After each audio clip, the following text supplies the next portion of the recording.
If you're hearing this message, it probably means you're consuming the podcast on YouTube. It doesn't count towards our listens, and it doesn't help us gain any podcast sponsors. Oh my God. In other words, we just put it here because we know you guys wanted it here. So if you could do me a huge favor and hit that subscribe button with your sack, I would big time appreciate it, and I would reciprocate by giving you a Kool-Aid jammer. Thank you, kings and queens. Now here's listen to the podcast. All right, bye. Like when you're shopping for a gamer chair, the first thing they advertise is like how much weight it can hold. And I don't know why this is so funny to me. It's like...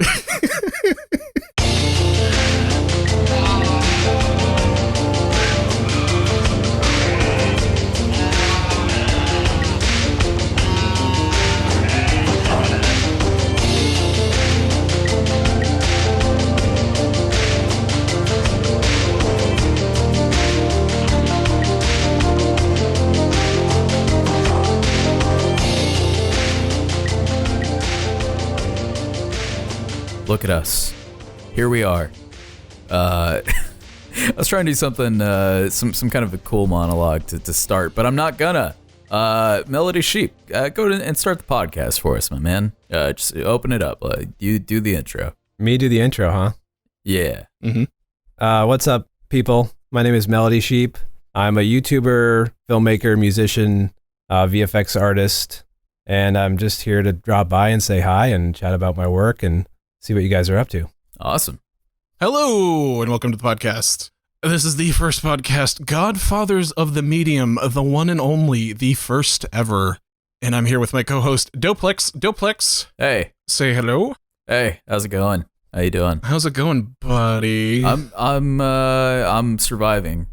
Barely. Okay. I'm hanging by a thread.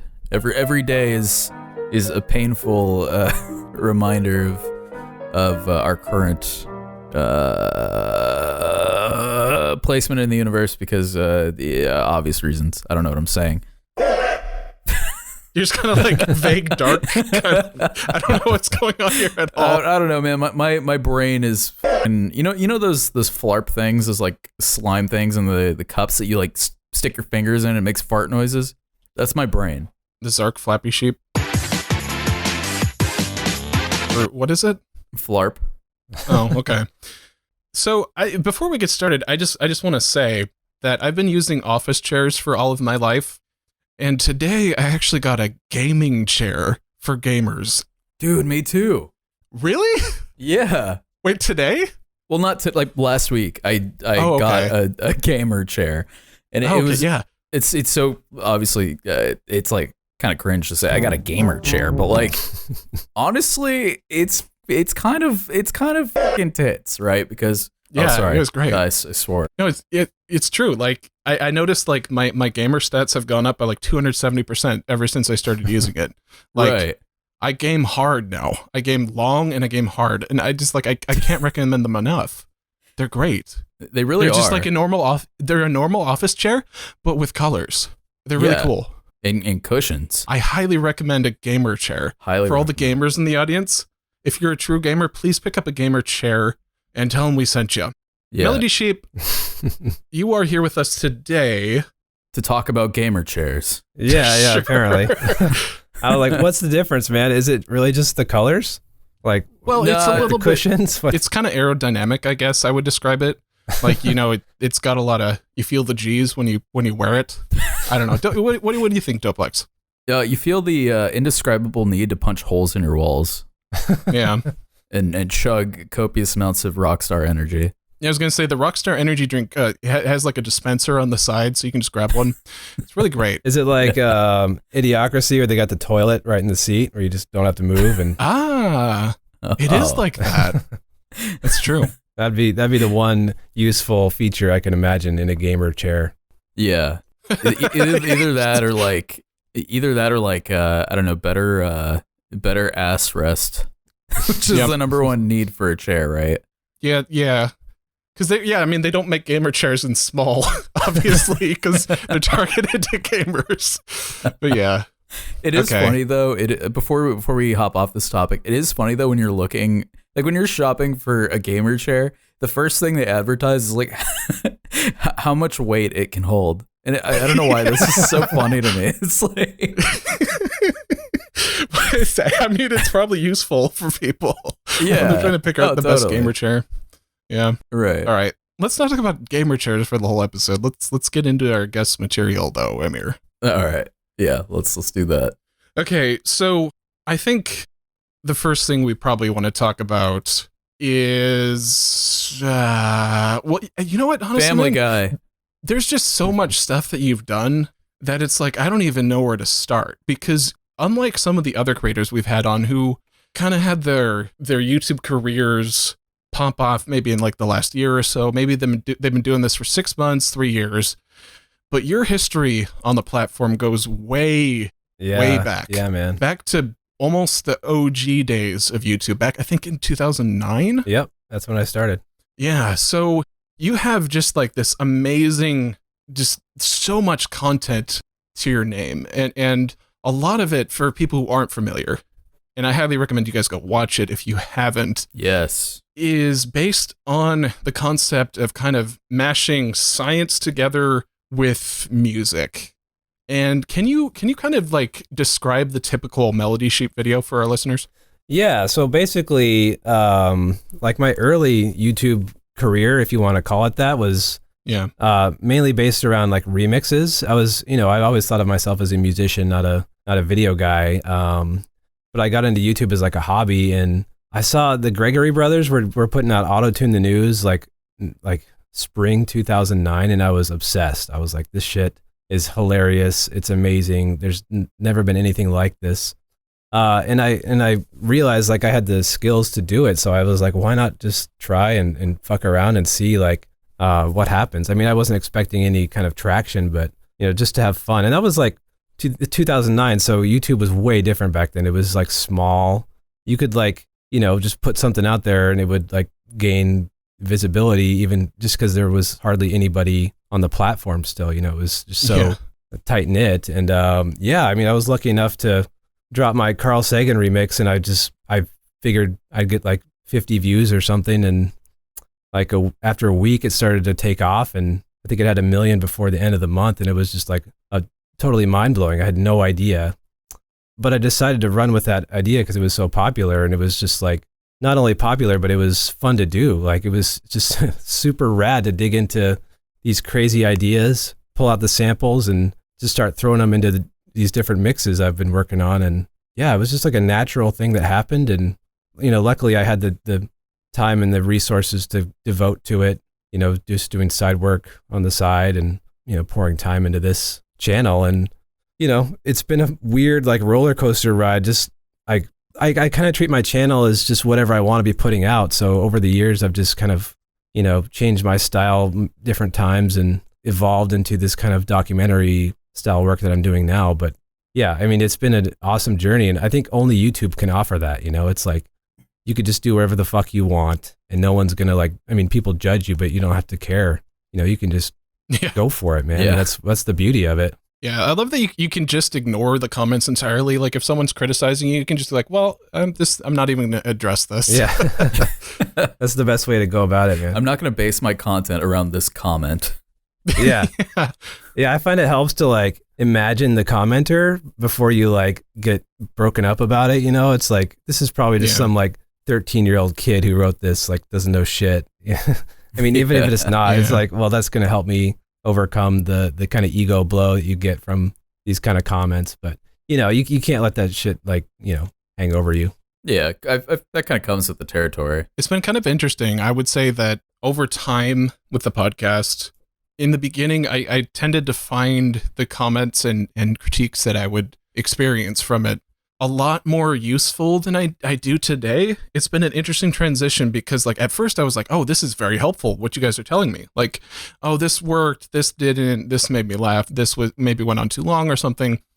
But I've gotten to the point now where I feel like I kind of know what I'm doing. Yep. And if someone doesn't really like it, it's I think it says more about their sense of style and taste. Yeah. Like I think it's a bit more subjective at that point. Have you experienced that yourself? Yeah, I would say so. I mean, I've definitely grown more confident in my work and just more professional in every way, basically. But I do find that like I get a lot of comments like, this is cool, man. This is super rad. And then you kind of just tune those out after a while, and you stop to appreciate them. And then you only like focus on the negative ones. And so sometimes there is like actual good advice. And I appreciate those people who like, constructively comment, and you just weed out like the troll bullshit and just whatever. But, it's like the rare YouTube commenter who like posts a well thought out criticism, that like you can actually take to heart. That's like 1 in 1,000 comments. But I do like search for those. It's like a kind of a needle in a haystack, but you do appreciate that because it's like, oh, that makes sense. And that's good to get that feedback mixed in with all the other shit, Yeah. I'm curious, so like someone of your size, like, are you still, because I know a lot of people say like, oh, I can read like 1,000 comments like praising my work, but seeing one comment that just like rips it apart really hurts. Yeah. I mean, would you say that ever affects you? Yeah, I mean, it throws you off. I mean, even after 10 years of being on YouTube, it's still like, you still read it and you're like, fuck, what that sucks. Like, but then again, like I said, you just got to imagine like who's behind that comment, and like, it doesn't matter. And then you got to remember like the ratio of, likes to hate. And, right. I've done pretty well, but another thing about my work is it's pretty like non-controversial. It's like, I'm putting shit out there for free, and it's like, educational. It's got a sense of like style to it. There's no like, I'm not pushing anybody's buttons or like, wading into controversial territory. It's pretty like wholesome, cool content, so I don't attract a lot of like trolls and bullshit commenters. I don't get like hate mail ever, basically. So it's a pretty like, I've found it like a pretty calm niche to be in on YouTube. I mean, you look around other comment sections and it's just like a shit show. Yeah. I mean, back in the day, I guess like when Symphony of Science was still going on, there was always like arguments between the atheists and like, the religious people, and it got ugly there. But that's just like, I feel like that's kind of gone away, or maybe I've just tuned it out, or those people have moved on to other pastures. But that's always like a source of just bullshit in the comments, and just dumb drama that doesn't need to happen. Isn't that funny though, that like they don't like when they watch that, they don't think that the actual motivating factor behind creating that was just like, fun, right? Like it's just supposed to be like a fun video, but they take like controversy from it. Like, wait a second, you're doing a video about science? Hold on, let me tell you about God, buddy. Yeah. Yeah, I don't understand that at all. Like, what motivates you to like, are you really that like passionate about this stuff to go and argue, like spend hours commenting to random people on some random video? It's just wild. I mean, on both sides too. It's like, just enjoy the video and, move on. Yeah. Like, I wonder if they have a gamer chair. Yeah. The thing about people like that is I think in most cases, someone who's devoting thousands of comments on like a random video, like if it wasn't on your video, it'd be on someone else's. Like they're the kind of people that are just there they just want to debate. Yeah. Like it's not even really about Melodysheep. Right. Like when they leave that kind of stuff, I'm guessing. Yeah. Yeah, it's not at all. It's just a place like they find themselves, and then they just it's like a compulsion. It's just like, let's argue. And like, why do it here, man? Go somewhere else. Yeah. So in a career on YouTube, you were saying if you can call it a career, I'd definitely call it a career at this point if you're pulling these numbers. Yeah. Oh yeah. There are a lot of things that you've done which have been very successful and popular. And so like I don't want to say like magnum opus when it comes to time lapse of the future, because that implies that everything else isn't quite on that level, and a lot of it is, but I think that's probably like if you had to say maybe like a main thing. Yeah. Other than some of the earlier like Carl Sagan stuff, Symphony of Science, like that's kind of what you're known for like now. Yeah, yeah. And I have so many different thoughts about it that I'm not even really sure where to start, so I'm just not gonna. So Doplex, can you ask him about it? Oh, sorry, you like cut out that last part. Oh, I did? Oh, yeah, okay. Sorry. Oh, I was tossing it to you because I kind of want. Did you watch Time Lapse of the Future, Amir? I didn't watch that one. I watched. Oh, can you hear me? Yes. Sorry, I don't know what the hell's happening. Oh, you having internet problems again? I think so. Sorry. Let me fucking change. Jesus Christ. Okay. Well, I'll get into it because I watched it for the first time recently, and I experienced something that I think a lot of people did, which is like fascination, but also deep existential dread after watching it. Because it's one of those videos that it's kind of got this Exerbia feel to it, where it reminds you just of how small you are. And like one of the comments really stood out to me. It said that like they realized with horror that it wasn't about them eventually dying. It was about the fact that they'd be dead forever that really hit them. And boy, where do you even start? Like, just for starters, how come you wanted to do something of this specific nature? How did this come about? I guess we'll start there. Well, I mean, I've always thought this is like the most mind-blowing thing that we know. Like, we know, well, there's a lot of mind-blowing shit that we know, but we actually know like the destiny of the universe, more or less, you know, and I like read about it. You read it in pieces, you know, it's like, oh, at this stage, the universe will be this, or in 50,000 years, there's going to be another super volcano eruption. But there was no like one article or video or piece that tied it all together and like strung it out linearly. Yeah. And like, I've always thought like, it's just such a mind fuck that everything around us, you, me, the entire earth is just going to be completely obliterated and like just ashes that will decay into nothing. And then we're just sitting here like talking about it. And like, I just want more people to realize this. So that was my impetus. It was like, I wouldn't say celebrate this idea, but like give it justice and really like, you know, flesh it out for people to like wrap their heads around. And I was working on this thing. I had the same like existential crises. I would just be working on this thing late at night. And like when you spend this much time on this material, it really starts to sink in. And man, I would just like have to like pull back from my desk and like walk around and just be like, fuck, this is crazy. This is actually going to happen, man. This is real. And it's just, I think that's why it's resonating with people, is because, you know, I connected it to the year and then you go all the way to the end. And so people can make the physical connection between now and that like final end state. And so that's why it's so heavy.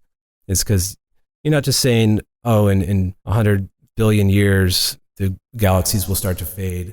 It's like, well, it's going to start this way. It's going to start kind of scary and get scarier and scarier until you reach that point. So yeah, that was my goal. And I think it came across pretty well. I mean, based on the reactions to the video. I will say, I remember, I think it was like in 2010 or 2011, it was like when the big scares of like the whole 2012 Mayan calendar stuff was like really picking up steam. You know what I mean? I remember I had like the biggest fucking fear of that shit. And like now I feel like now it's starting to resurface, because like sometimes I'll see like, wait, you're worried about 2012 again? Well, yeah, I am actually. Well, let me explain why. Because now I think it was, I don't remember what the exact article was, but it was like something along the lines of like, we did like, they like calculated leap years and shit like that. So we're technically in 2012 right now. So the Mayan calendar is technically correct. So there's like a chance that the world could end just next month. Sorry, it was just a sub point of that. But yeah, I do want to know, like, as far as like, you know, you making videos on this sort of subject, do you ever feel yourself kind of finding that, like, do you ever feel yourself kind of going through existential crisis? Yeah, all the time, dude. I mean, like I said, it's heavy to watch, but when you like live in it and you do like, you're just for hours and hours every week, every day, and it sinks in like on a deeper level, that's when you really start to like you walk around and it just like, with me, I mean, this is for a lot of like these scientific ideas, like they just are constantly bombarding my consciousness all day. And it's like, just like half of my thoughts are like revert to this stuff. And so, you know, I'll just be having a conversation and then just be like, wow, this is all just going to vanish in a giant fireball, you know? And so I don't know, it's like almost I don't know, it's like a disease of my brain that's just like constantly barraging me with these thoughts. I don't know if it's good or bad, but it makes me appreciate like the moment, and that's what it's all about, is just like Alan Watts said, the meaning of life is just to be alive, just live, just enjoy it. It's going to be gone someday, but just have fun and live it up while you can. Yeah. I think that's a really important message. I was just going to say, like, when you do research for these videos, like, is this all based off like your own, just kind of like blanket knowledge of like all this stuff? Or like, are you actually like, are you, doing like the work to like find out new, like, do you ever get like surprised when you're like just combing through, oh yeah, whatever your research material is? Yeah. I mean, I'm not like a scientist. I don't know. I mean, I'm not like formally trained or whatever, but I just read lots of articles. I mean, there's just so much to look into that's like freely available. And then you can like email the authors of like papers and ask them questions, and they'll like always happily answer you. But it's I mean, the stuff I do is not like complicated. It's just piecing together things that are just scattered all over the internet, and it just takes some time to like read it. And the biggest challenge is just putting it together in a narrative format that's easy to digest, and like easy to flow and follow along with. I mean, because some of the ideas are, pretty different and disparate, but it's all about just finding the through line and the narrative to tie it all together. Yeah. That's I really like that process. I mean, just looking at it's so high quality. It just feels like, it's funny, before we started the show, I actually walked down to the living room, and because my girlfriend's like, she loves like the kind of content you make. Like, it's nice. And I just kind of like put it on. I was like, oh, you got to check this out. And like, she is obsessed, like, immediately. Nice. I do want to know, this is kind of like a silly question, but just it pertains to your life beyond. When will we meet aliens, and will I be able to have sex with one? Dude, you can have sex with anything if you try hard enough. That's true. That is true. I think, look, I mean, if you believe the NASA scientists, they're saying like in the next 20, 30 years, we'll have a telescope that's like big enough to look at alien atmospheres and be able to decide that there's like biological activity in the atmosphere. That's not like a super exciting way to discover aliens, but right. That's like proof, more or less. And so that'll be like, we found them. I mean, you won't have like a picture of them, but they'll be like, here it is in the data. Like, there's no other way that this, chemical could exist in this type of planet without biological activity. So it's not like a sexy way of, there's no like UFO coming down. It's just going to be like that. I mean, that's like one option. Right. The other option is like finding a signal, with a radio telescope or some other means, and that's what the next episode of Life Beyond will be, is like finding not like little like goblins running around or little alien bacteria, but like intelligent life and like the ways we could find that. And so that's a whole different like ball game. And that's the crazy shit where you're looking to like, if this star is dimming at these intervals, then there must be some alien megastructure around it. And so, there's all these ways to like search for civilizations in ways like that are like way more mind blowing, and would be like it would just be insane to discover that. It would just blow the lid off everything, and we would have to like, there would be so much to learn from that. Like, right. Like, imagine the shit you could learn from a civilization that's been around for like 10 billion years instead of just a few 100,000 years like we have. Yeah, that's what I'm always like most interested in. And I know that there's obviously like the theories out there that we've already made contact, and like, they're just not telling us because of that reason, that, like different cultures around the world could strive for that kind of technology that could potentially be, centuries ahead of what we have now. Which I do want to ask, and I mean, I don't know what your thoughts on this. Do you think that there's something we don't know? Not to put on the tinfoil hats here, but like, do you think maybe we've discovered a lot more than what's been publicly available?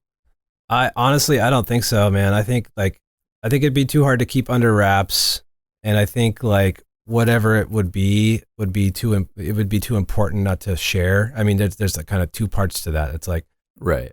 if there's really alien tech, like the Roswell shit, and just like Area 51, there's no way the government's going to keep a lid on that for like 60 years or whatever or more. And I just like, there's just no evidence. Like no alien's going to like come and land like a little spaceship on Earth. It's going to be, it's going to be so different than our like picture of what an alien is that it wouldn't even be like fathomable, Yeah. You know what kind of sealed that for me, by the way? And also, sorry for missing the last few minutes of the podcast. There's like a shitload of noise outside. I couldn't say anything at all. Oh, it's an alien. And I'm not saying this to be political at all. I'm not going to get into there. But I think that there probably isn't any aliens or alien technology that we've discovered yet. And the reason why is because there's no way Donald Trump could have kept a lid on that. He would have told us on day one. Yeah. like that was that. What about Space Force? I thought Space Force was like a good seal of approval that there's some shit we should be fighting. That's interesting. Yeah. Yeah. That's like more about China than aliens, but yeah, I guess that's true. I don't know why when I heard Space Force, I thought like it was gonna be some dudes just like strapping on some boots and like going up to like, I don't know, Venus to like go fight whatever the hell, Just be prepared. Know. Like, yeah, it's just a preparatory defense in case there's aliens. I don't think that would get any funding. Yeah.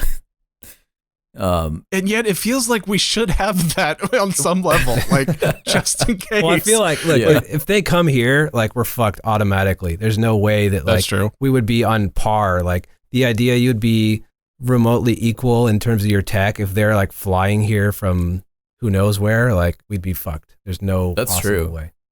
Like, have you guys seen Mars Attacks?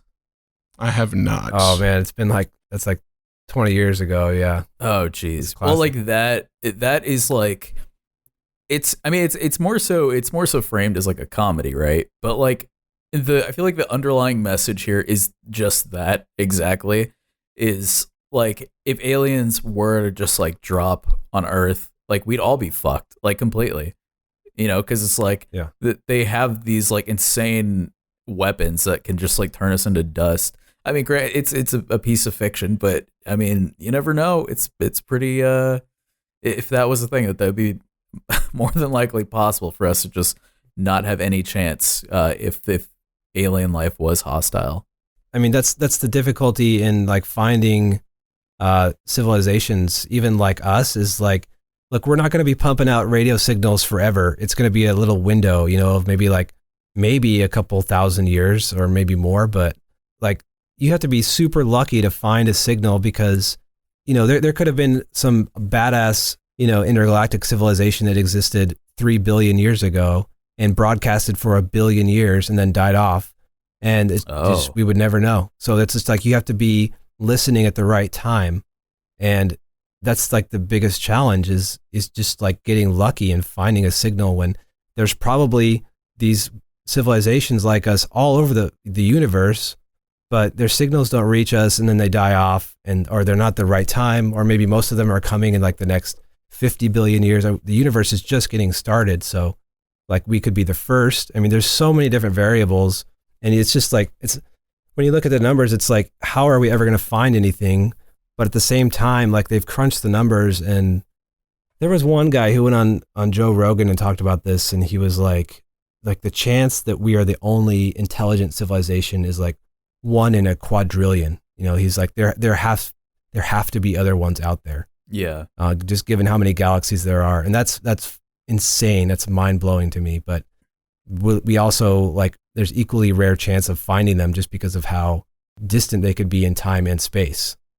No, totally. See, when I hear stuff like that, I don't really have anything to base this skepticism off, but I kind of wonder if like people who say, well, there has to be other life out there. I wonder if it's part of it is tinted by wishful thinking on some degree. Like, I wonder if like how much of that is science and how much of that is like they just really want it to be the case. Yeah, I mean, this guy. I wouldn't even say wishful thinking. I don't know. I mean, me personally, I think it's just a matter of like the fact that we can't even fathom how big our universe is to begin with. Like, I feel like it's kind of hard to to be able to immediately, you know, you kind of make the call on whether or not there's life out there. Because like my whole thing has always been like, it's almost like this weird like species superiority to think that we are the only beings that are allowed to exist like in this universe. You know what I mean? It's just, I don't know. I mean, I don't know. Wishful thinking might be a part of that, but I don't know if that's like really the. I don't know. I don't know. I have no idea. Like I have no idea. Yeah, I was saying like I have nothing to base this on. I'm just like I'm curious. Yeah. What goes into that? I kind of want to get back to, by the way, the content creation process, and I have a question, and that question is about earnings on YouTube. And so one of the things, because we just kind of started putting this podcast on YouTube for the first time very recently, and a lot of our fans have been curious, like, how much the Social Blade estimates compare to what we're actually on track to make. And I went on the Wikipedia article for your video Time Lapse of the Future, and it said that there was an estimate on Social Blade that you earned somewhere between, I think it was like 29,000 to 140,000. And I don't need like a direct number here, but I'm curious, which direction of that does it lean in terms of how much you made? Low end for sure. I mean, that's like, it's probably in that rate. I don't know the figure, but it's not near the top end for sure. Okay. Yeah. I mean, it's, I don't know. I don't like pour over my stats all the time, so I couldn't recite them, but yeah, I definitely haven't made 140K off that video. Okay. So I'm guessing that kind of speaks to the fact that there's obviously a lot of passion behind this project, because it's, I mean, I can't imagine you're making that much per hour if it's on the low end of that when it comes to the effort that you put into this video. Yeah, well, I mean, like, look, I'm trying to basically like transcend the YouTube game. You know, I'm not trying to play the game. Like, I don't like the rat race of like, you know, new video every Monday, new behind the scenes every Wednesday. You know, it's like that would just kill me, because I like to really dig into my projects and spend so much time and just do them right, and that makes me like not a good YouTuber. I mean, I've been at this for 10 years. I should probably have more subscribers than I do, but it just comes down to like work-life balance. You know, it's like I'd rather like put the time in and do it right than you know, sacrifice just to be like fit the algorithm, what the algorithm wants. You know, and I think it pays off sometimes to do that. I mean, with Time Lapse of the Future, obviously it paid off, but sometimes you spend months on a video and it, you know, doesn't even do well at all, and it's like, well, that sucks, but you know, at least you're proud of it and you can move on to the next one and you know, keep going. But I do work on the side, you know, for companies and stuff to pay the bills, because YouTube's not quite enough for me. Living in Seattle with a family, you know, it's up and down. It's like a roller coaster, you know. It's hard to like count on YouTube revenue when it swings so much from month to month. So yeah, I do a lot of work on the side to like balance it out, you know. I guess it's kind of one of the benefits of people who do play the game is like, even though it may crush their soul to some extent, they can kind of count on a little bit more regular revenue with that. Yeah. So like, I do understand. I understand why people play the game for sure. Yeah. And but I can also totally see how creatively fulfilling it must be just to not have to. And I like that mindset. That mindset is very attractive. I can see why you'd be drawn to that. Yeah, and I'm lucky enough that like I can get, you know, commission work on the side, that I have enough of a following and you know, reputation that I'm able to do that. You know, otherwise I would have to play the game or go, you know, get another job, which is, you know, worst case scenario. I'm terrified of that possible eventuality, but it's working right now, and you know, things have gone great, especially since Time Lapse of the Future came out, and that was kind of like my turning point in the evolution of the channel. So yeah, riding that wave now, and it's going pretty well. I do want to ask, because you said that you don't want to play the YouTube game. I'm assuming that probably means that eventually you want to move away from YouTube, maybe like more to like, I don't know, a more mainstream. I don't want to say mainstream, but a more mainstream way to get your you know, your creations out there. Because I mean, obviously your stuff is on par with a lot of things that you see on like, even I would say it surpasses a lot of documentaries and stuff that you see on like Netflix and things like that. Is that like your ultimate goal? Yeah, yes and no. Like, I love putting shit out there for free, man. I like just, you know, I would hate to like lose that. I just love sharing this stuff with people and, you know, just putting it out there. But I am involved in like other, I'm like trying to pitch a TV show right now. I won't say anything about it, but Ooh. there's stuff like that doing on the side. And I did do the show for National Geographic back in 2017 called Origins, and that was like really interesting experience. It's just the polar opposite of YouTube, and I'm trying to like look at how to do that stuff more down the road because the paychecks are a lot bigger, and you have real resources, and you can actually do shit that you've like wanted to do forever. But you do sacrifice like the community aspect of it, and you're there's like a paywall behind it, so it's it's a trade-off. Yeah, of course. And I mean, I'd imagine like having, allowing your content on YouTube, you kind of open it up a lot more to like not only different people like with different mindsets, but different age groups as well, right? Because like you've, like growing up, like I remember, like my parents would watch like Nat Geo and like the History Channel and stuff like that, and like you get a lot of like that kind of content where it's just like very like educational about the universe or the planet or what have you. But like I think allowing that kind of stuff on YouTube, especially on like such a high caliber, definitely kind of opens that door to like people who wouldn't normally watch that kind of content. You know what I mean? It kind of offers like more education to different places, which is also, I would say, a plus of just housing your stuff on YouTube without like some financial barrier to entry. Yeah. Well, I think of it like it's a way to share my creations, but it's also like a resume almost. It's like, here's what I'm capable of as a creator.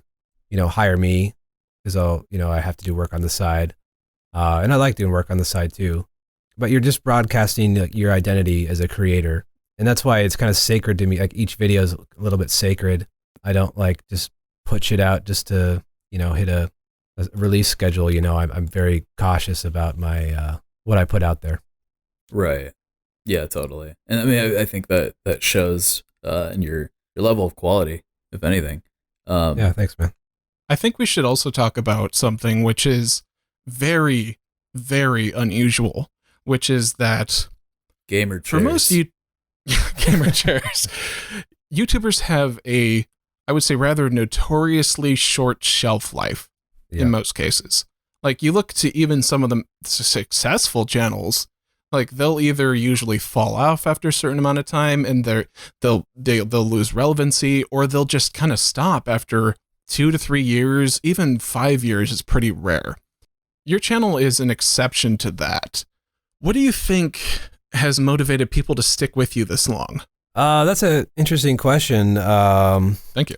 I don't think it's necessarily people have stuck with me. I think my audience has just evolved as my style has. Like, I don't know how many people from the original Carl Sagan remix are like still around and following me. I hope some of them are, because it's, similar content. But I think I've moved away from autotune in the last few years just because I'm just done with it. It's just, I've kind of beaten that dead horse enough, and I'm more excited creatively by this new direction. But I think changing styles and not being locked down to one shtick, it's good and bad. You lose people. Like when you put out a different release, you lose. You can see the subscribers drop when you put out something weird or different. But again, it's just like I've been lucky enough to make it work where I can keep doing that, and that's just kind of my MO. Is I'm not going to promise you anything. This is just my channel, and if you like it, great. And if you don't, then there's plenty of other shit on YouTube to watch. Mm-hmm. Yeah, I hear that from a decent amount of the creators we have on that have kind of have stood the test of time, that it's really helped for them to be able to move on creatively from what they were doing in the first place. Like, it's pretty rare that you have a channel that like was popping in 2010 and does the exact same thing today.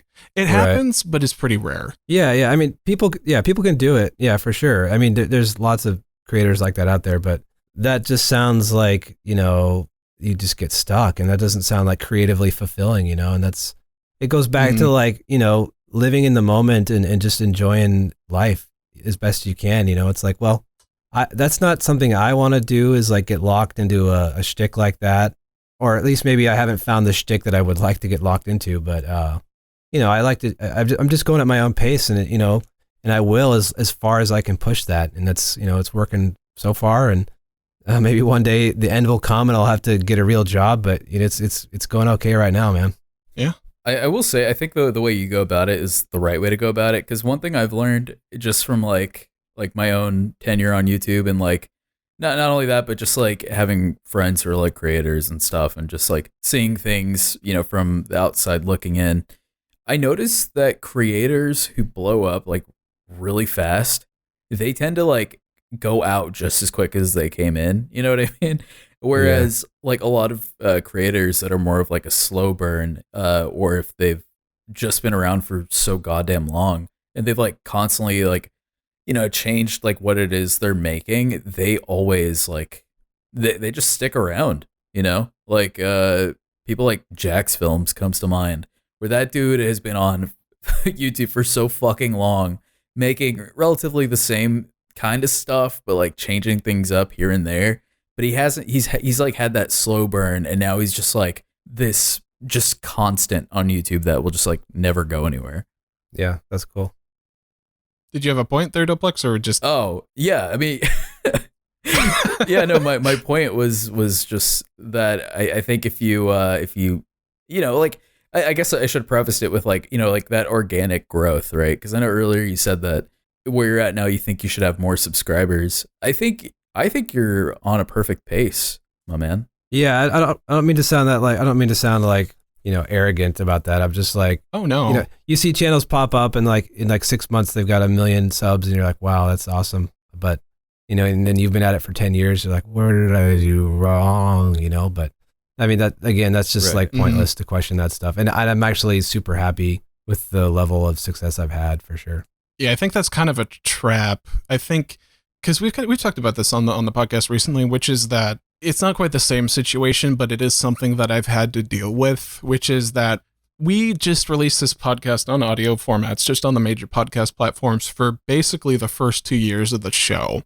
And then we made the decision to put it on YouTube, and it's doing very fucking well, I will say, for like the first month. Like it's really, really, really helped our listen counts, like by it just exponentially. And there's part of me that wants to go back and think, oh, why didn't we do this all along? Yeah. But that's like a hole you can't dig yourself out of. So I try to just think of like, well, at least we're doing as well as we are. And it's also interesting to me, I think, to hear someone who has almost 1.5 million subscribers say, where did I go wrong? I wish I can't believe I don't have more. That's so interesting as a perspective that I guess maybe there is no cap to where someone can necessarily feel secure with that. Well, and maybe it's just coming, like I get a lot of comments that say that, like, why doesn't this dude have more subs? And I think it's like, I think there's some crossover between my channel and like gaming channels, man. That, I mean, like I flip through sometimes and it's like random gamers have like 10, 15 million subscribers and I've never heard of them. And it's like, wow, man, YouTube is a weird place, man. Like what the hell am I doing? Maybe I should start a gamer channel and then, make a bunch of money that way. I think the trick here is to capitalize on 9-year-olds. You gotta open every video with "What up, gamers? Today we're gonna be discussing gamer chairs and the secrets of the universe. Like and subscribe." Yeah, buy that merch. Okay, yeah, it's time to shift my game a little bit. Yeah. Speaking of gaming, by the way, and gaming chairs, are you a gamer yourself? I am not. Get him off the podcast. That's enough. Okay, thank you for coming on. If I buy a gamer chair, can I stay on, man? Yeah, 100%. Yeah. I play like one game a year, which is like great because you get to like pick the best game and play that. I just finished Last of Us 2 like 5 nights ago, and that was pretty Great cool. game. Oh, okay. But I do have an idea for a game that I want to make that I'm possibly going to jump into after Life Beyond. I won't say anything about it. I don't want to spill the beans, but I'm excited about it. Mm-hmm. Cool. Giving a lot of cool teasers though. TV shows, games, a lot of fun stuff to look forward to for Melodysheep fans. Yeah, I'm not promising anything. I'm not committing, but I'm happy to voice the sentient gamer chair. Gotcha, man. I'll write that into the script. Yeah. Awesome. Mm-hmm. So, if not games and gamer chairs, what fills your days, man? It's 100% work and then family. Man, I got a kid turning 2 in like a few weeks, and another one on the way. So that's like anytime I'm not working is taking care of the fam, and between YouTube and fam, it's like, that's a full-time job. With like the amount of work that goes into my videos, it's just I've looked into like hiring an intern or like an employee, but I get nervous about like someone depending on me for work. Like I don't want to be responsible for someone else putting food on the table. Right. So that's like a very scary plunge to take. I mean, I do like contract out stuff, visuals or whatever, but like having a dedicated employee, it just kind of scares me, Oh, speaking of which, and congrats on the 2-year-old. That's cool. But also, and the new one, I'm kind of curious. Speaking of contracting out and stuff, in the time-lapse video, how much of the effects did you do yourself? So that one, I would say probably like 85%. But the problem is like, so, I had no idea this video would be this big. I just thought people would be like 30-minute video in the future. I'm not going to watch this. Who cares? But I didn't like flesh out as much as I wanted to, or I should have. So I ended up using like some clips from movies to fill in the pieces that I couldn't do. There's like clips from 2012, the action movie, some cheesy shit in there. But it's like just, it helps like sell the impactful moments, like the super volcano eruption. But after that one, I was like, I need to start doing all my own, because it opens up a can of worms, like all these problems when you're monetizing a video that uses other people's visuals, even if it's like a small slice. Right. It's just a messy situation. So yeah, since then I've been pretty much doing entirely my own, or, hired out or properly licensed stuff. So. Okay. And, just so I know that we have some kind of tech nerds in the audience. What do you use to produce those effects? Right now I'm using Cinema 4D and Octane render. Oh, I'm familiar with Octane. Yeah. With time-lapse, that was more like all in After Effects, and in Element 3D, which is like a plugin for After Effects, and Orb, both by Video Copilot. Those were like awesome. They're just great for just doing like space stuff. If you don't need like complex models and materials, if it's just like nebulas and planets, then you can do a lot in After Effects, and that's what I got away with time-lapse. It was mostly After Effects, but then I used that, like after that came out, I kind of rode that wave and used the time to learn Cinema 4D, which has been really cool. It's just like super deep, man. It would take a lifetime to really fully understand all you can do in that program, but it's been like, I love learning. I love just the process of being a student, and especially like coming from the music side. Like I wasn't really, I don't think of myself as an artist really. I mean, my first passion was music, but getting into doing the visual effects is really cool, because you can carry over like insights you've had from music into the visuals world, and vice versa. Like I'm learning stuff about visuals, and I'm like, you get these weird like windows into the creative process, other people's creative processes that you can, take and carry over to other disciplines too. So it's really cool to like bounce between the two. I have 2 computers in my studio. I got the Mac that I'm doing composing work on, and, post and editing. Then I got my PC where I'm doing the visual effects, and, just those 2 stations, and they kind of feed off each other. And it's really fun to just like work with both at the same time and kind of develop a mood and a style concurrently. Usually in the professional world, it's like you make the cut and then you send the cut to the musician, and he scores it and it's done.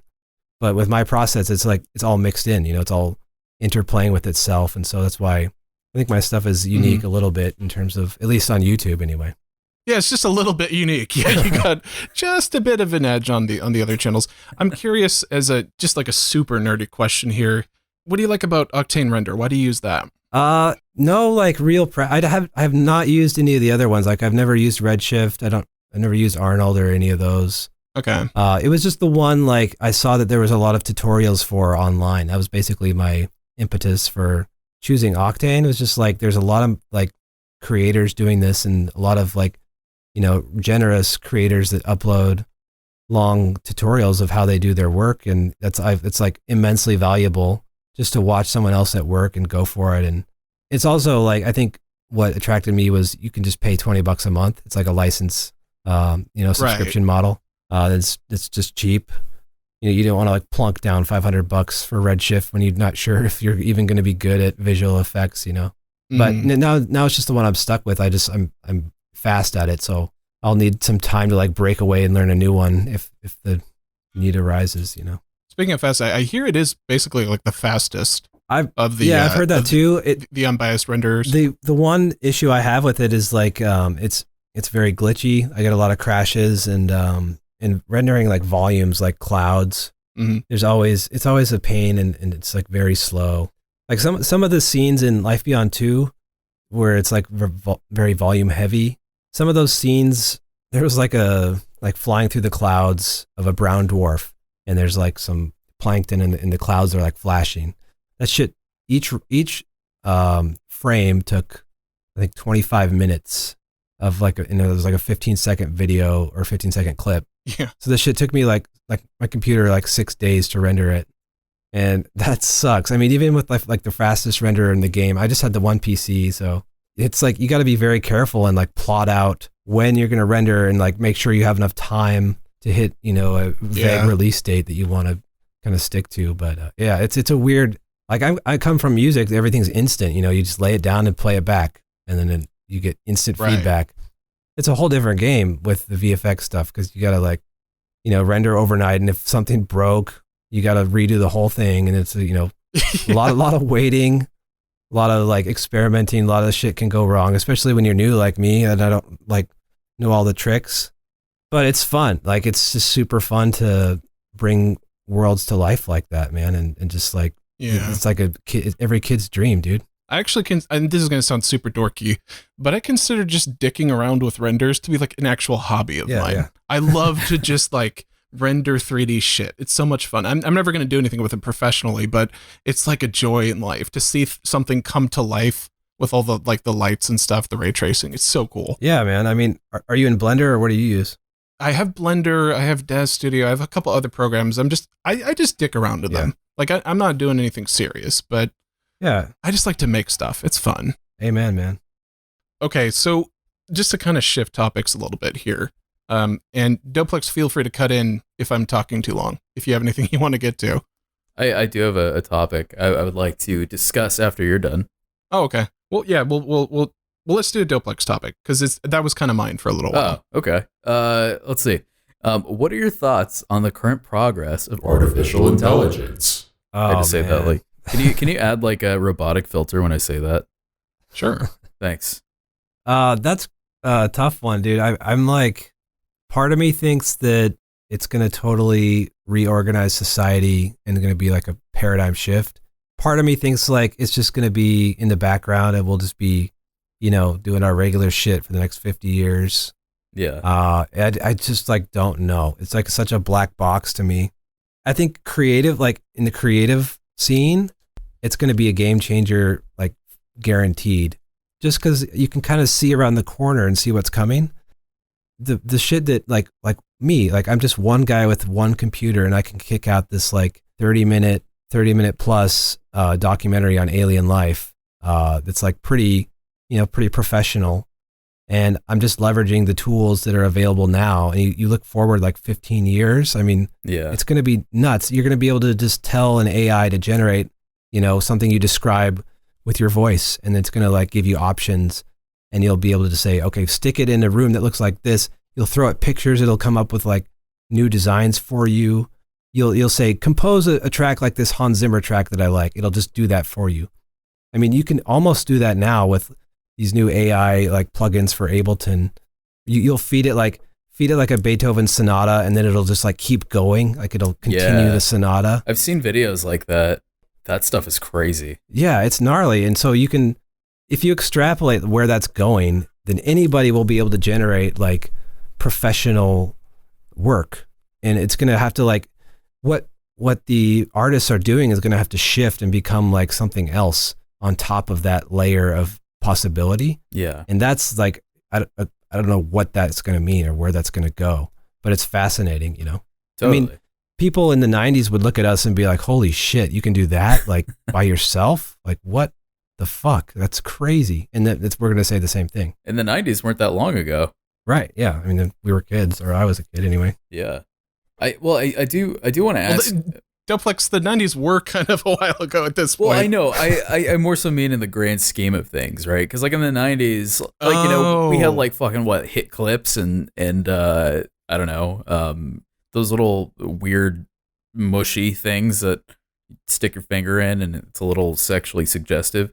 But I mean, like, you know, because I guess my main point was like, do you think there will ever be a time? Because like, I don't know if you guys ever played Detroit Become Human, but like the whole point of that game was that like AI eventually became like house servants, and then it like slowly progressed into them wanting like equal rights. And it's like it's a video game, right? But like it's a very story heavy one, and like you kind of start to think like this isn't exactly that far fetched, right? Like this could potentially happen in like the next, I don't know, 50 to 100 years, where AI is sort of its own species. And like, I not to get too crazy into, you know, past what we're talking about now, but like, do you think there will ever be a time where AI will just say, "Yo, fuck humans, let's take this shit from them, and we'll be the new the new main character of this planet"? Yeah, I don't think so. I don't think it'll ever be allowed to get that far. I think there'll be like safety measures in place, or at least I would hope so. Like what would that look like? You know, are there actually going to be, I mean, the one scenario that is kind of scary is like the classic gray goo scenario, where there's like self-replicating nanobots that somehow are misprogrammed to just like consume everything, and that gets out of hand, and suddenly like the entire earth is swallowed up by these like little nanobots. I mean, there's like some actual legitimate thing to worry about there. I don't know, but you're asking the wrong guy probably. I mean, I just know it's going to change everything, or it probably will, but it's just impossible to say, man. Yeah. Lars, counterpoint. I don't really have one. I am kind of curious about something, and this is kind of like inside baseball talk. I'm just curious because, just for reference, one of our listeners actually is going to send me this board game that they did. I've been talking to the fans about that on the server recently, where apparently they listened to me always saying like, "Oh, band name called that," and then they're making this board game based on coming up with funny band names that I'm going to take a look at. And I'm kind of curious if you've gotten that kind of stuff from your fans. Like, do you get projects that they send to you? Do you get sponsorships that they want to send to you? Yeah, like, well, going back to like our talking about Discord, I don't really have like a central community like location, but I do get a lot of emails that are like, "Hey, check out this thing I made, check out this song, check out this script or whatever." And that's cool, but there's never like any, you know, rhyme or reason to it. It's just people like, you know, that like my work and want to share something with me, which is cool. You know, I like reading people's stuff and listening to music, and yeah, it's fun. Okay. By the way, Duplex, if you have anything last to get to, we can, but otherwise I do want to open it up to the listeners, because I know at least one of them has a question they want to give on air. Okay. Yeah, I mean, I have one more question. It's kind of a silly question, but I'll ask it anyway. Why not? Hey, how's it going? What's more probable? Aliens looking like us, or how they've been portrayed in movies? Like I'm talking about like full on like humanoid motherfuckers, like not like, you know, like a bacteria swimming around in a lake on Venus, but you know.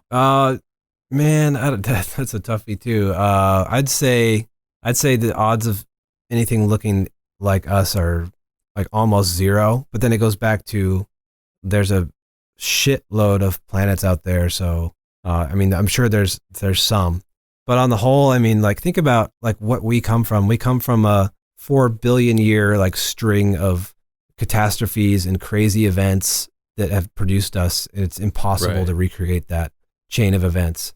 So if it's out there, alien life will just be way different. Like 99% of it will be way different than shit that looks like us or anything we can imagine. Yeah. But there's probably that 1% out there. I mean, in my view, like there probably are humanoid type dudes walking around at least somewhere, at least on like a few planets, or maybe they will like in 200 billion years. Like there's just still so much time for this stuff to happen again. Yeah. Like we're at the very beginning of the universe, and like maybe we're the first, and this is going to be like a super common design. Like that's possible too. Oh, I never thought about that. No one knows, but we're still like, that's the fascinating part to me, is like, we're still just getting started. There's still 100 trillion years of, planets dancing around stars, which is just mind blowing. Wow. You just blew my fucking mind. I never thought about it like that. I will say that there is a theory that I've heard about that it's like technically we're aliens, because like it's just some like theory. I don't remember where I heard it from, but it was interesting just to think about, just like an interesting talking point. It was like, at the beginning of civilization or whatever, like I forgot what the exact theory was, but essentially like we are like basically another civilization that's like, obviously trillions of years but ahead of what we are, basically flew and dropped off some humans on Earth. That was like the theory. So technically we're the aliens that are on a foreign planet. And I mean, yeah, it's obviously like it's completely out there, but it's just an interesting thought. I'm super interested in like just a lot of like different things to think about as far as like just like the grand scheme of existence, right? And like that's just like one of those things that like, hey, it's possible. Anything's possible. Yeah, I mean, you can't like discount it automatically. I mean, I think it's almost guaranteed to be, just some crazy idea some guy had once. But but there is, I think, value to the idea that that life was seeded from Mars, Venus, or even like beyond. Because and I looked into this. This was going to be part of Life Beyond 2, but I cut it out. Like panspermia, the idea that like you can actually hitch a ride on an asteroid that hits your planet and get transferred to the next one. I mean, it's super common. I think it's even like there's like billions of tons of material that have, maybe not billions of tons, but like, thousands of tons of material that have been shared between Earth and Mars over the years. And that you can find like Mars meteorites in Antarctica, just like chilling like on the ice. You can just go find them, pick them up. Wow. So, I mean, and they've done the analysis, like if an asteroid hits the right way, there's bacteria that can survive the temperatures and the pressures that kind of a strike would cause. Yeah. And then they can attach, and they can survive a vacuum, and they can survive the descent into another planet. So it's like entirely possible. They even think like it might have happened on the moon. So there was water on the moon for a long time, like a few billion years ago. And there was definitely a shitload of material being shared between the Earth and the moon. So like there could have been like little dudes or little like bacteria on the moon for a while. And they're probably dead now. But they think that maybe like just maybe there's still some like on the dark side of the moon, there's places that don't get sun. So they have like these little pockets of like ice. And they think that maybe there's like some bacteria on there still left over. I mean, it's just crazy to think about where there might be bacteria just hiding out. And they might be, maybe they're from Earth, or maybe like Earth life came from the moon or something, we just don't know. And that's going back to like the beginning of life where we just have no knowledge. We just don't know how it got started. Right. Interesting. Okay, so we do have a decent amount of people that want to come on and give a question. Yeah. And I'm going to toss it to Jakiki because he was kind of talking about that in the beginning, and I wanted him to save it for the episode. So I'm going to go ahead and unmute him. Hello. Hello. Hey. Howdy. So, John, compared to your documentary style videos, what's your creative process of your song remixes such as Chili Wonka and Magically Delicious? Yeah, so my process is basically to just get my hands on whatever I'm going to remix and just take out as many cool samples as I can find and just organize them and listen to the samples over and over again so I know what I'm working with. And that way, like you maybe you've built a beat and you've got a chorus or something and you need a verse, and you know exactly where to go and like the rhythm and the timing of all your samples. So it really helps to like wrap your head around all these like the minutia of the little, sound bites that you've got and like where they could fit and what you can do with them. Like knowing how far you can stretch a sample is really important. I use Melodyne as my auto-tune and stretching software. It's an amazing program. But just over the years, I've gotten it's just like second nature to me now, like knowing how far you can push a sample, how far you can tune it, how long you can stretch it. And it's really about getting to know the samples really well and then creating a music track that evokes the vibe you're going for. I mean, each one of those songs has its own kind of, vibe it's trying to get across.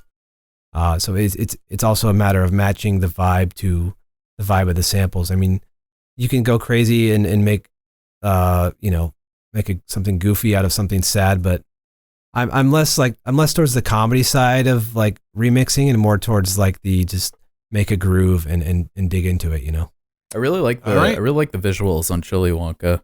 I like it has like a very that one was fun. Yeah, the ones were really good. All right, I'm gonna toss it to PN, who doesn't have a mic and just wants to type their question in chat, and I'm gonna go ahead and read it out. He says, "A question to Melodysheep. I heard you say earlier that you're walking away from autotune for good. In parentheses, I'm assuming you're talking about your remixes, and I'm curious to know if you think that this is a disservice to people like himself who originally started watching during the Symphony of Science and stayed for the remixes." I don't mean that I'm walking away for good. I'm sorry. I did not mean to, get that across. I'm not done with autotune for sure. I mean, I think I've still got more in me. I'm just like, for now, I'm taking a break. I'm just in a different groove. But I did put out an album this year in February that had a lot of autotune on it. And it was my favorite, collection of remixes. Is half remixes, half instrumentals. But I'm not done for sure. I mean, I think there's a lot more to cover. I'm just gonna take my time and not focus on it for now, just because I'm in such this different creative realm right now with the documentaries and I've got so many ideas for this stuff that it's gonna take a lot to work through. But I'm not done. Yeah, and thank you if you're one of those fans who's been around that long and followed me. There's definitely more to come.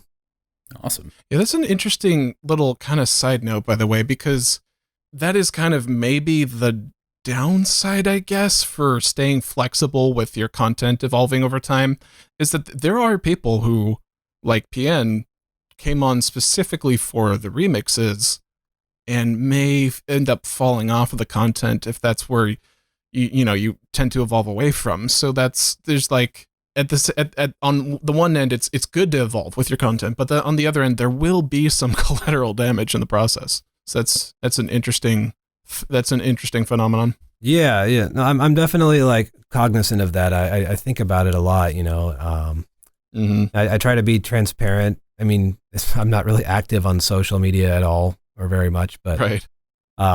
Yeah. I mean, and I do say there's still more to come. So I promise there will be, but at the same time, I'm not beholden to anybody. I'm not no one's paying me to do this stuff. I'm just doing it on my own. So I'm charting my own course, but well aware that there's demand for this stuff out there, and I'm going to answer to it eventually. Also, speaking of demand for stuff, I think if you ever decided that you just wanted to do a side channel where you relaxingly talked about stuff, I think that would be very popular. I've been noticing you have this really soothing kind of hi, my name's John, and I'm just going to talk to you. You got the timbre for that. Okay, yeah, that's cool, man. I don't do this kind of thing very much, so that's good to know. Little Sonic Hunter, you are next. You are unmuted. All right. Hi, Lars. Hello. I'm a big fan. Nice to meet you. Okay, so I have a question for you. Have you ever hang out with one of the content creators like Call Me Carson before? Okay, so I have. Is there more, or do you want me to answer the question? Yeah. Have you ever talked to one of the content creators on here like Call Me Carson and Sir Pello and Ashley Nicole's on here? Yeah. Okay. So I'll get into this. Okay. So yes. I mean, one of the cool things about doing a podcast like this that interviews a lot of great content creators like Melodysheep and the like is that you do get to interact with them. And I have made a lot of friends actually on the sides. Sometimes you get a guest who's there, they show up, they're the punch clock guest, they come and do the interview, they're very polite, they're very nice, and then that's literally the last time I'll ever hear from them again. And I would say that that's about 75% of the people we've had on. And that's not really like good or bad. That's just kind of how it goes. That's what you expect. Yeah, there's nothing really wrong with that. Yeah. Those are, to use a Fight Club analogy, single serving friends, basically. And then once in a while, you get cool people like Doplex, for example, that you actually make friends with. And then he actually comes on as the co-host. Hey. And it's cool.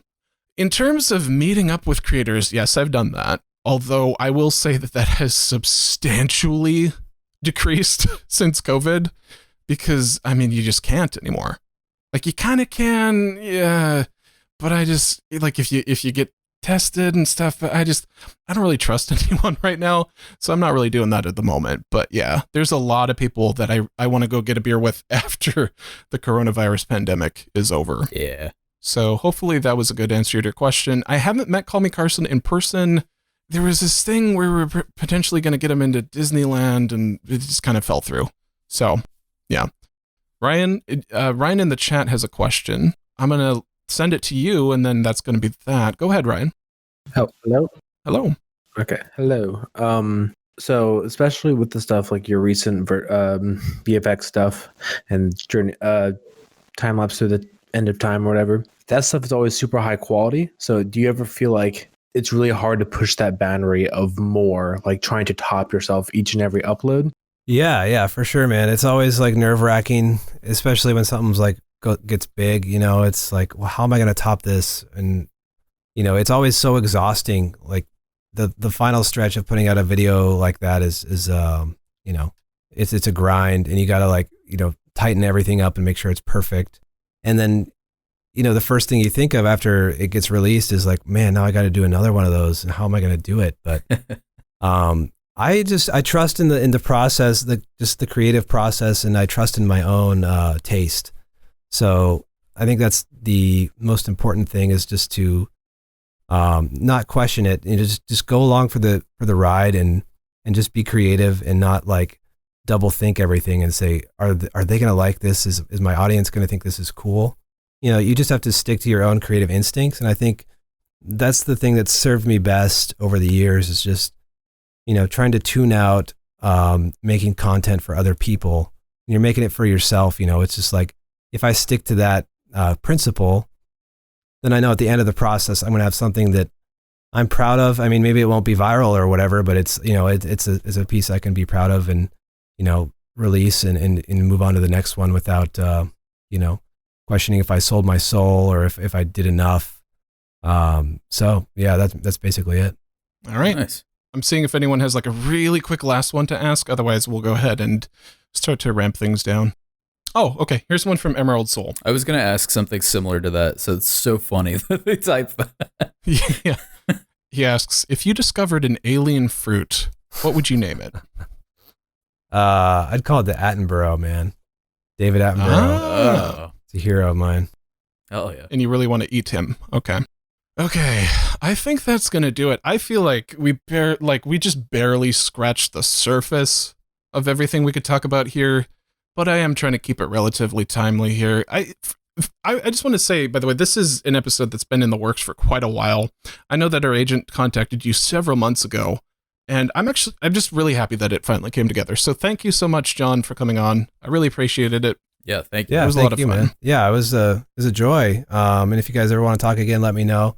I'm sorry that I think I like blew you guys off at one time. That was like right in the throngs of Life Beyond 2, and I got way behind on my inbox and totally messed it up. But glad it was able to work out. Yeah. Yeah, it was sometimes we have guests where it's like it takes like a year and a half to actually finally do it. So yeah, we're used to it at this point. Yeah. Gotcha. I mean, if you're in the content space, obviously your time is being sucked up by creative projects. So I think we can all understand.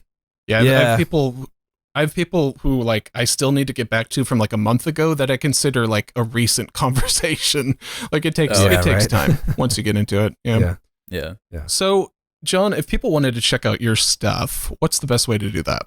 I'd say go to melodysheep.com. I mean, it's got my most recent stuff up there, but then you can dig in and find you can dig deeper and find more info on the projects, and like my older remix stuff is still on there too.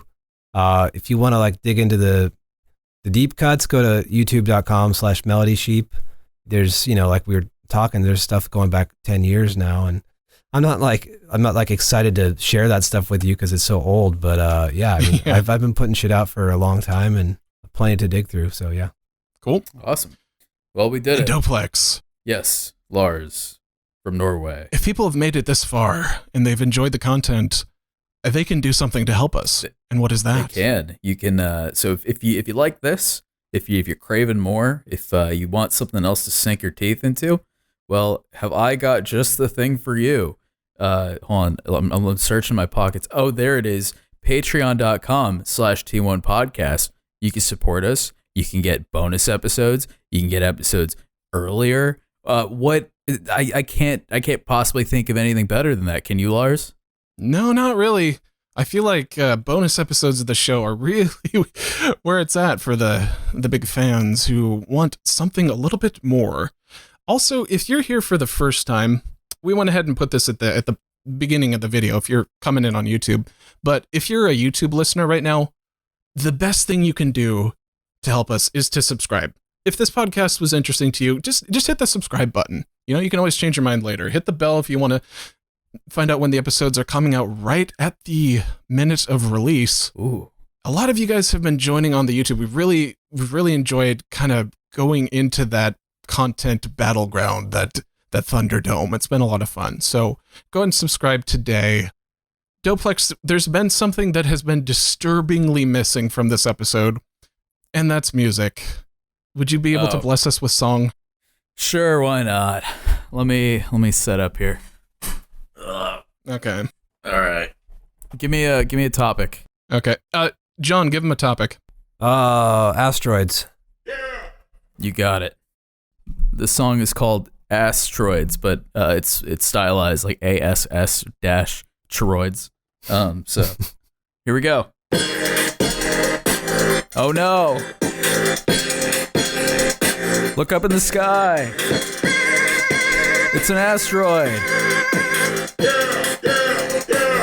Fucking finally relinquish me from this hellscape. Jesus. Is that it? Yep, that's it. That's the show, everybody. The good news is Discord kind of cut out a lot of that, but it's going to sound a lot better in post with an actual backing track. All right. Awesome. John, you let us in. Can you lead us out? I can. Thank you guys for having me. My name's Melodysheep. On YouTube, it's youtube.com/Melodysheep. I do science videos, remixes, all sorts of crazy shit. So if you like science, if you like music, if you like cinematic videos, go check out my work. And thank you to Lars and Doplex for talking today. It was fun. Thank you for coming on, man. I mean, I highly recommend everybody listening to go check out Melodysheep's channel. You won't be disappointed. Yeah, you might want to die afterwards after you watch that video, but still, you'll enjoy it. Yeah.